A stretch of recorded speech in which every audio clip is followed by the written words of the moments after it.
everybody. My name is Bubba, and I am the CEO of Corcoran Consulting and Coaching. And I wanted to share this tip with you. I've been, for the last couple of weeks, talking to CFPB and CFPB attorneys and several lenders, and of course, mega realtors across the United States. And the topic of today is the MSAs, the Marketing Share Agreements. As everybody knows, CFPB has come down hard, and they're starting to make their rounds. And I want you to remember two things when you have a marketing share agreement.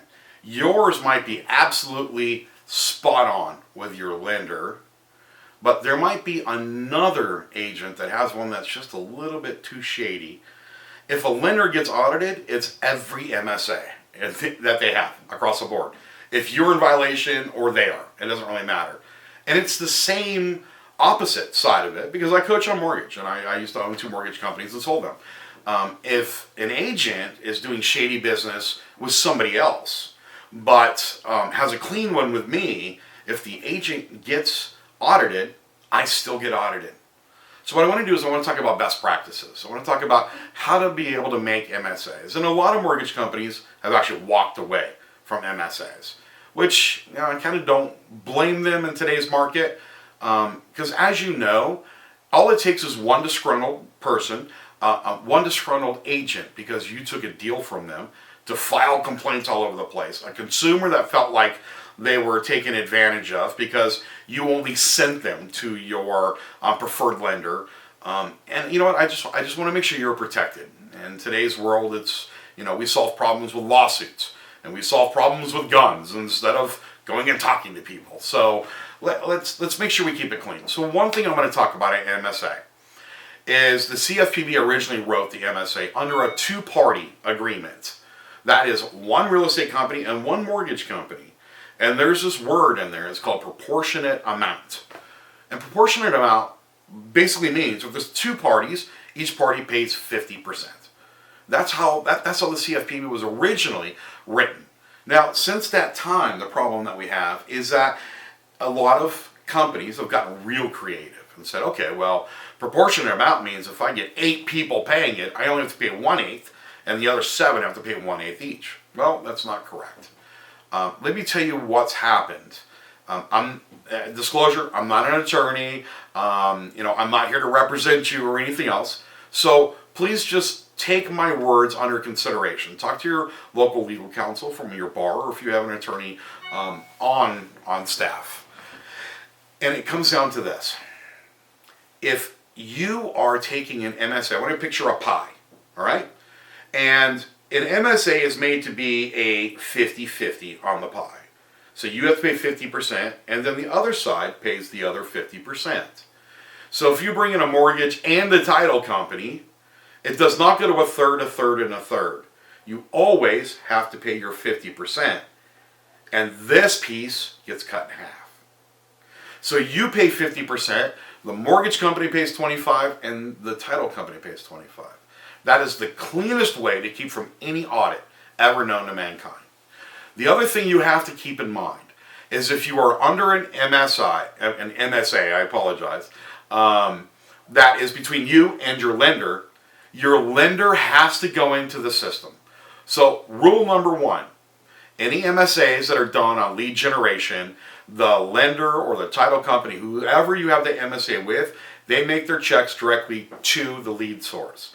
So if it's Boomtown, Commission Zinc, Tiger Leads, Yolopo, Prime Seller Leads, Vulcan 7, whoever it is, 50% of that bill gets paid directly to them. It does not come to you and then you allocate funds. It goes directly towards that source. If you're doing postcards like Modern Postcard or anything else, then they pay their 50% on Modern Postcard.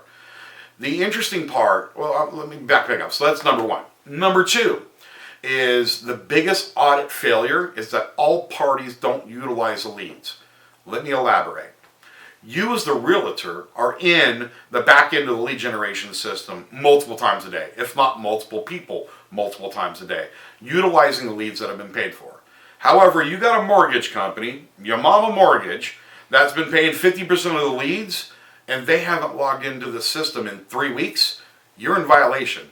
That's the number 1 red flag, that they bought business because they're not utilizing the leads. It's not a marketing share agreement. where they're taking 50% and you're taking 50%. You're both utilizing them under marketing and prospecting and everything else. So if you have an MSA with another party, you have to make sure that you are inspecting what you expect. Make sure that you are that you are checking regularly that the lender or the title company, whoever the party is in the system just as much as you. If not, it basically says, your mama mortgage company pays $2,000 a month to buy my business. And this is where CFPB is coming down very, very, very strong. There's legal ways of doing it. Back in the day when I owned a mortgage company, I took no dollars from anybody. Here's the question. I want you to ask yourself this. When's the last time your lender asked you to pay part of their marketing expenses? It's an interesting concept, isn't it? Do people really have to pay to play? If there is a true, I'm going to call it a relationship.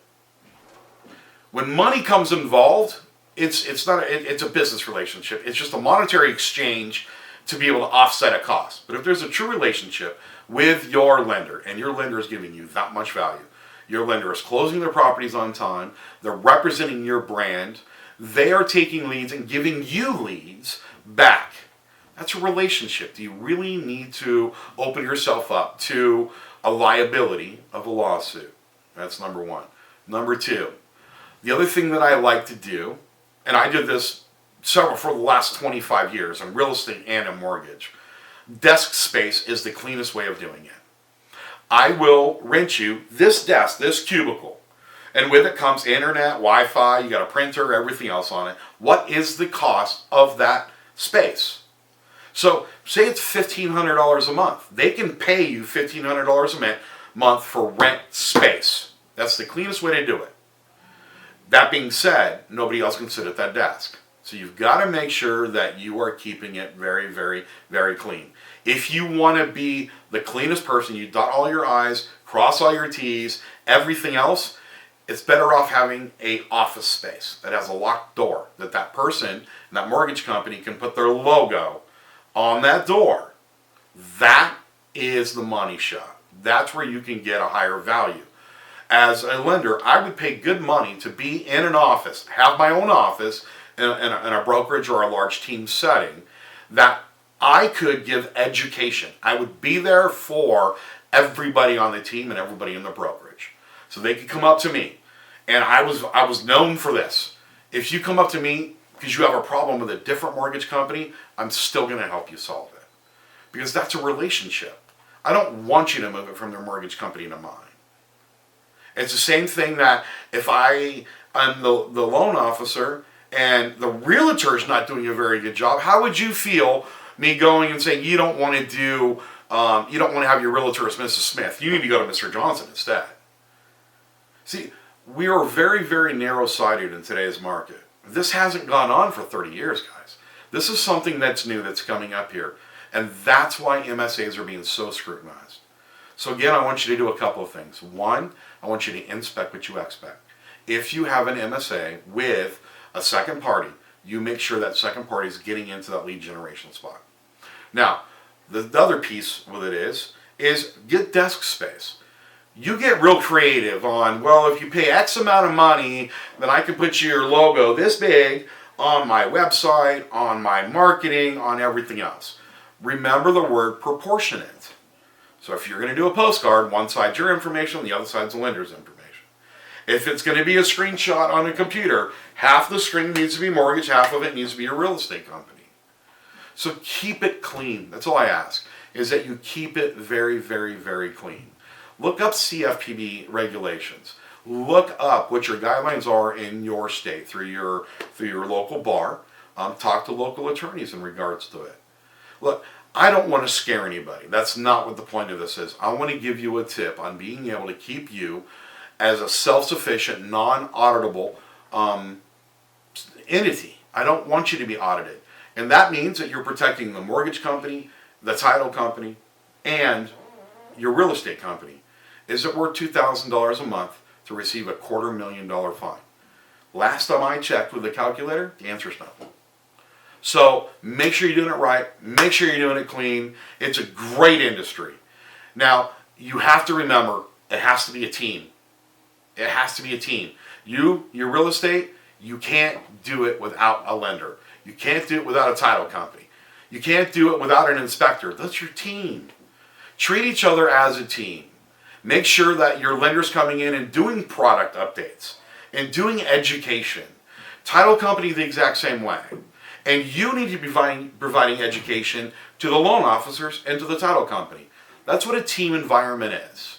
And a true team will establish all expectations, never cross any boundaries, and a lot of times it doesn't take money because it's a brand that you want to be associated with you. So, look, again, take a little bit of time, do some research. I just want you to be safe. I want to see you in 2016 and in 2017. This is a great industry. It really is a great industry. And I know that you're going to crush it in 2016. If you need anything else, you're happy to give my office a call at any time. 800-957-8353. God bless and have a great day.